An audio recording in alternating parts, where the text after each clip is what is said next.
Halo teman-teman, sahabat Tio JB. Selamat datang di channel Ensiklopedia Tio JB. Kali ini, Mimin akan membahas sebuah negara yang disebut-sebut paling menyedihkan di dunia. Negara ini adalah Palestina. Pasti kalian sudah tahu kan teman-teman? Apakah benar Palestina semenyedihkan itu?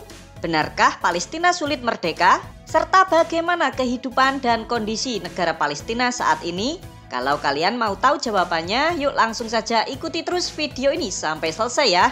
Mari Mimin ajak kalian keliling Palestina. Kembali lagi di channel Tio JB, channel yang mungkin bisa menambah wawasan dan informasi yang mungkin belum kalian ketahui.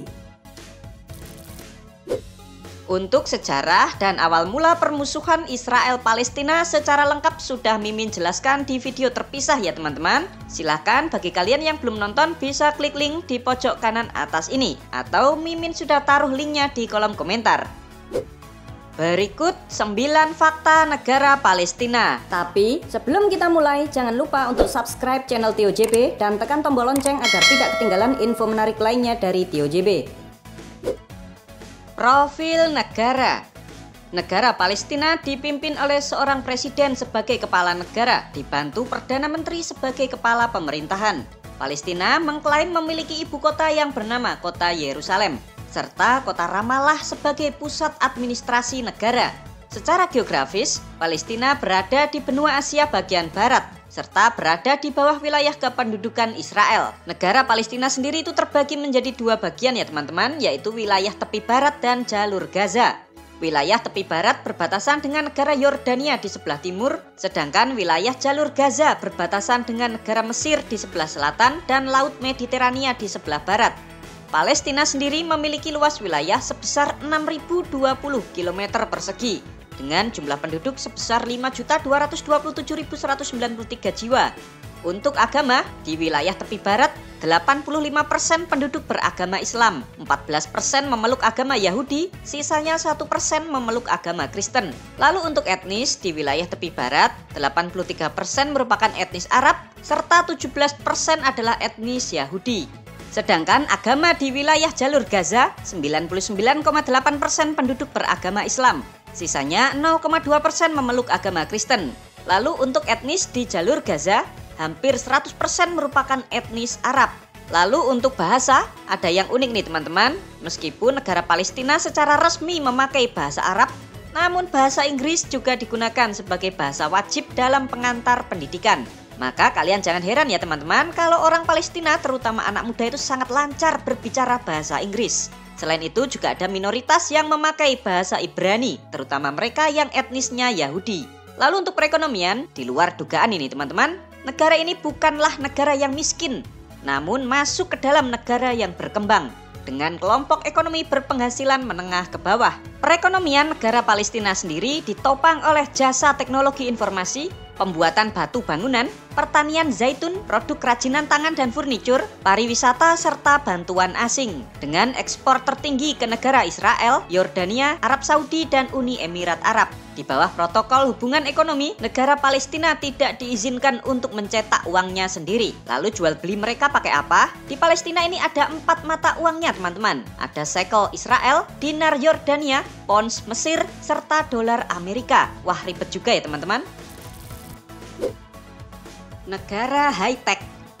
Negara Israel adalah negara yang maju, salah satunya di bidang informatika. Nah, sebagai tetangganya, Palestina juga ikut terpengaruh teman-teman. Tercatat lebih dari 5.000 orang Palestina yang bekerja di sektor IT, terutama di bidang software. Mereka ini ada yang bekerja di negara Israel, ada pula yang membuka perusahaan startup-nya di Palestina sendiri. Tercatat lebih dari 300 perusahaan teknologi yang berdiri di negara Palestina. Hal ini juga didukung oleh pemerintah Palestina yang terus meningkatkan kualitas pendidikan warganya.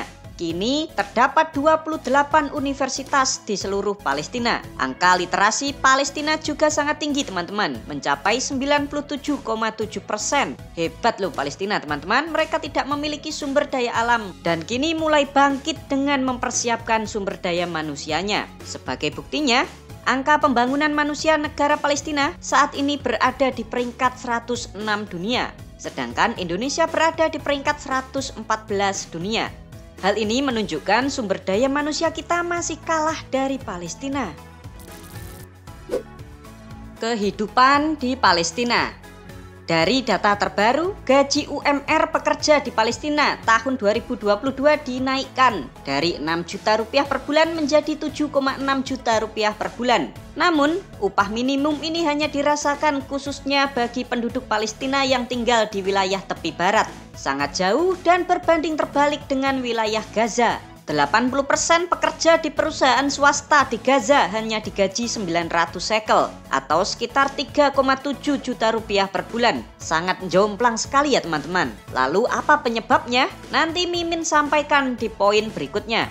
Lalu untuk kemiskinan, setelah pandemi, angka kemiskinan di negara Palestina itu meningkat sangat tajam. Orang miskin di Palestina sebesar 36% dari total penduduk.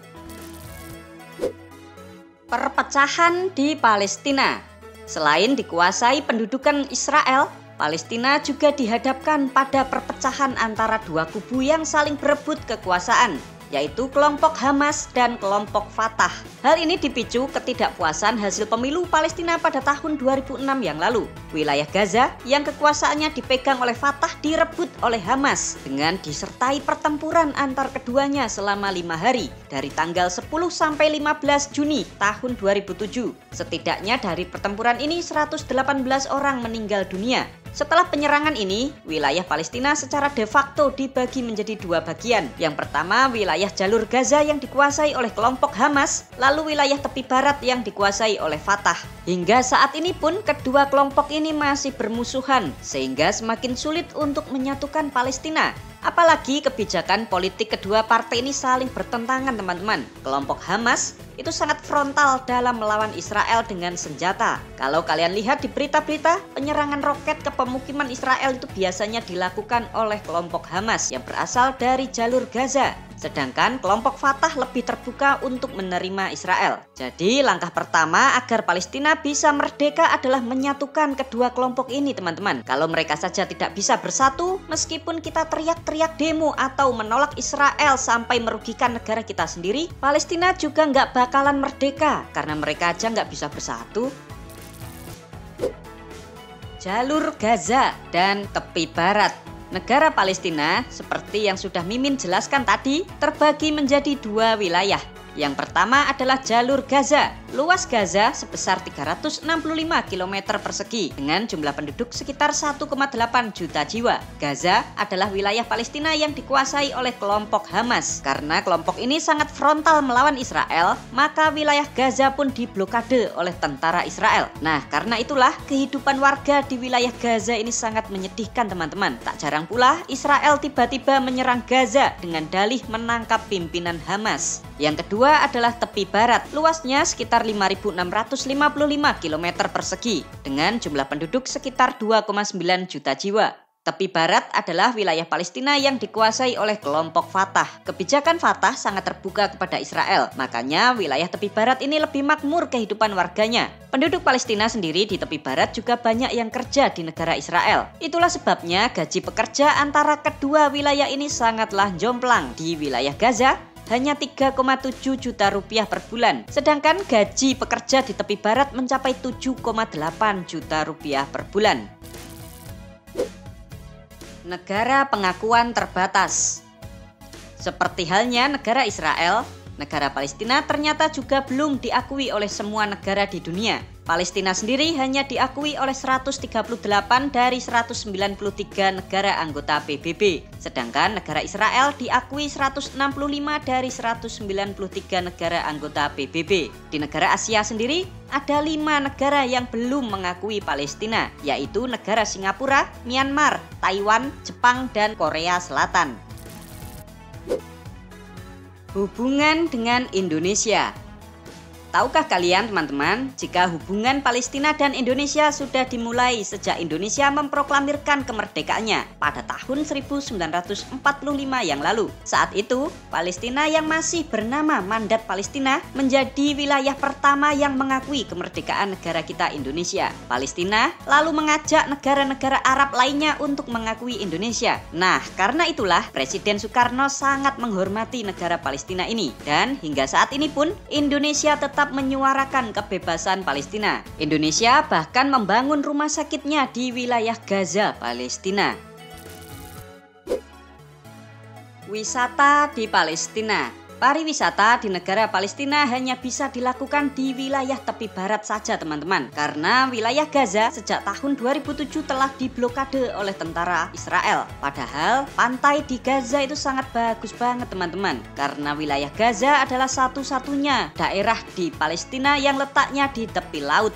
Kalau saja bisa dimanfaatkan menjadi pariwisata pasti ramai dan menambah perekonomian negara. Sayang banget teman-teman, sekitar 3 juta wisatawan mancanegara datang ke negara Palestina tepi barat. Sebagian besar mereka ini datang untuk mengunjungi tempat suci dan tempat bersejarah. Yuk sekarang Mimin ajak kalian jalan-jalan mengunjungi wisata apa yang menarik di negara Palestina. Yang pertama, kita akan mengunjungi kota Bethlehem di tepi barat. Kota ini merupakan kota terpenting bagi umat Kristen karena dipercaya kota ini sebagai tempat kelahiran Yesus Kristus. Jejaknya bisa kalian temukan di gereja kelahiran Yesus. Kota ini juga menjadi favorit kunjungan wisatawan kedua di Palestina setelah kota Yerusalem. Yang kedua, kita bisa jalan-jalan di kota Yerusalem. Yerusalem sendiri terbagi menjadi 2 ya teman-teman, yaitu Yerusalem Barat milik Israel serta Yerusalem Timur milik Palestina. Di kota ini kita bisa menyusuri kotanya yang cantik sekali. Kalian juga bisa makan makanan khas Arab Palestina di sini teman-teman. Yuk saatnya kita masuk ke kota tua Yerusalem.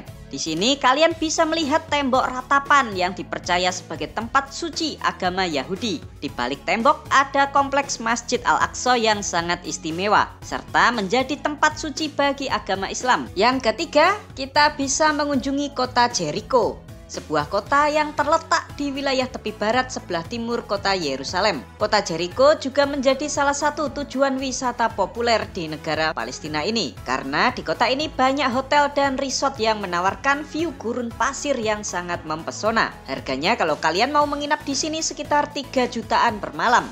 Jericho kini terus dibangun oleh pemerintah Palestina untuk dijadikan kawasan komersial, hiburan, resort, villa, serta mall. Di dekat kota Jericho ada gunung tuh yang namanya Jabal Hurantul atau Gunung Godaan. Nah, mari kita kunjungi gunung ini ya teman-teman. Nggak perlu capek karena kita bisa naik kereta gantung. Jangan salah ya, Palestina juga punya kereta gantung kayak gini teman-teman. Di atas gunung terdapat wisata religi yang dipercaya sebagai lokasi Yesus Kristus mendapat godaan. Sepeninggal Yesus, tempat ini pernah dijadikan sebagai biara Kristen. Bagus banget teman-teman, biaranya itu nempel sama gunung. Yuk kita pindah yang keempat, mengunjungi kota Ramallah, sebuah kota pusat administrasi negara Palestina. Kotanya sangat ramai seperti ini bentuknya teman-teman.